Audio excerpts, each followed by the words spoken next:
মধ্যপ্রাচ্যের ক্রমবর্ধমান উত্তেজনা এখন নিয়ন্ত্রণের বাইরে চলে যাচ্ছে এমন আশঙ্কা প্রকাশ করেছে জাতিসংঘের মহাসচিব আন্তোনিও গুতেরেস। তিনি সতর্ক করে বলেন, এই পরিস্থিতি বিশ্বকে একটি বড় যুদ্ধের মুখে ঠেলে দিতে পারে। বসুন্ধরা, উত্তরা, বনশ্রী, কুড়িল ও বাড্ডা সহ রাজধানীর বিভিন্ন স্থানে অভিজাত ও অত্যাধুনিক মানের ফ্ল্যাট কেনার এক নির্ভরযোগ্য প্রতিষ্ঠান প্লেজেন্ট প্রপার্টিজ লিমিটেড।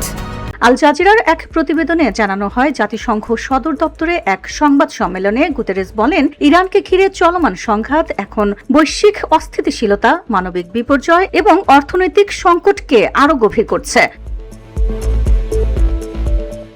তিনি স্পষ্টভাবে যুক্তরাষ্ট্র ও ইসরায়েলকে দ্রুত যুদ্ধ বন্ধ করার আহ্বান জানান। একই সঙ্গে ইরানকেও সতর্ক করে বলেন, প্রতিবেশী দেশগুলোর ওপর হামলা থেকে বিরত থাকতে হবে। গুতেরেস আরও জানান, হরমুজ প্রণালীতে উত্তেজনা বাড়তে থাকায় বিশ্বজুড়ে তেল, গ্যাস ও সার সরবরাহে বড় ধরনের ব্যাঘাত ঘটছে, যা বৈশ্বিক অর্থনীতিতে গুরুতর প্রভাব ফেলতে পারে।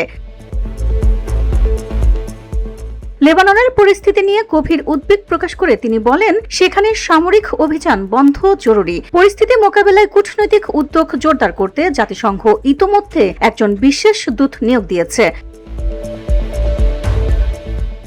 শেষে তিনি আশাবাদ ব্যক্ত করেন, সংশ্লিষ্ট সব পক্ষ দ্রুত সমঝোতায় পৌঁছলেই এই ভয়াবহ সংঘাতের অবসান ঘটাবে। VOD Bangla news desk.